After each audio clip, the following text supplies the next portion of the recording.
People think G.Rov Podcast is just a show. A couple of calls, a couple of laughs, some sad stories in between. But truth is, this mic isn't my job. It's my shelter. My own corner of the world, where the lights are low, the coffee's cold, and nobody asks if I've figured things out. I wasn't born special. Middle kid in a middle-class family in a middle-sized town. My father worked 2 jobs. My mother stretched every coin. We didn't talk about money. We argued about it. I learned early that being okay is just another way of saying we're not sinking yet. The first time I took a loan, I thought I was being smart. New job, decent pay. Why not treat myself? I didn't see it as a trap, just a piece of paper with my name on it. But the thing about paper, it gets heavier over time. That loan followed me like a shadow. Not big enough to destroy me, but enough to keep me awake at night. Years went by and jobs came and went. Sometimes I was ahead, sometimes I was catching up. Everyone I knew was in the same race. Some just wore better shoes. And I started to notice something. Debt isn't just about money, it's about time. Every payment is a month of your life you're trading away. The breaking point wasn't bankruptcy. It was losing something I couldn't replace.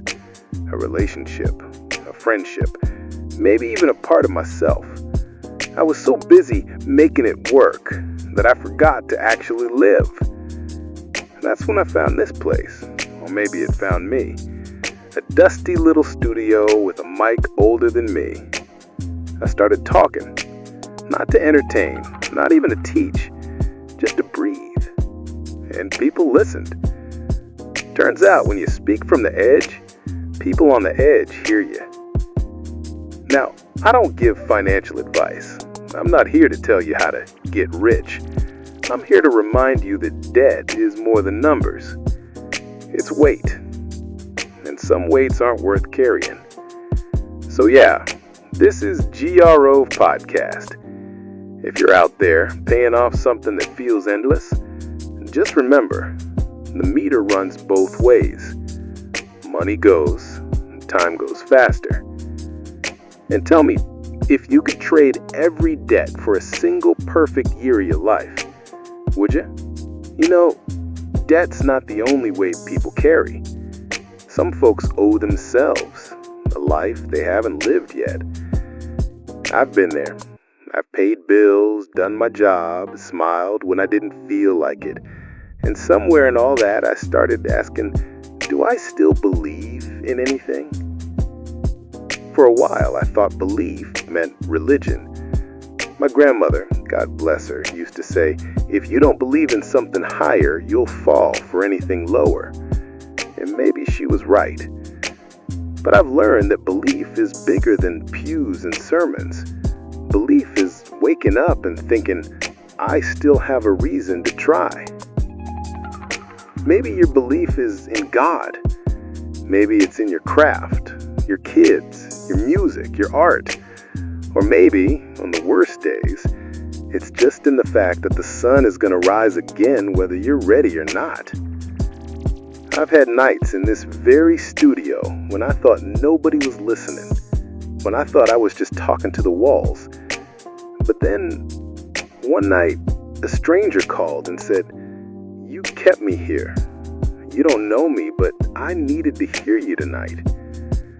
And I realized maybe that's all it takes. One person, one voice, one small reason to keep going.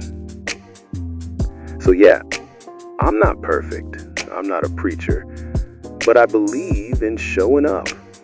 I believe in talking into this mic because maybe, just maybe, someone out there needs to know they're not alone. And if that's you tonight, then I hope one day something I say, something I do, becomes your reason, even for just a little while. You know, people act like life came with a manual, like somewhere out there there's a leather-bound book titled How to Get It Right. Newsflash, there isn't. And if there was, half of us wouldn't read it anyway because we'd be waiting for the movie adaptation. We treat life like a problem to solve instead of a ride to take. Always fixing, improving, optimizing. You ever notice that?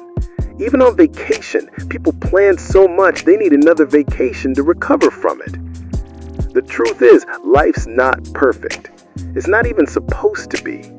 It's messy, loud, weird, and sometimes it smells funny, kind of like my old college roommate.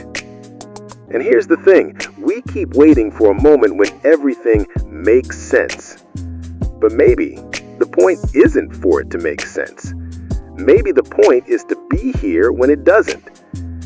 So laugh when your toast burns, dance when the song skips, and for the love of all that's holy, stop waiting for the right time to do the thing you want to do. Spoiler alert, there is no right time. There's just time. If you've been looking for a sign to start living instead of planning to live, this is it. And hey, if it all goes wrong, at least you'll have a good story. Trust me, those are worth more than perfect plans.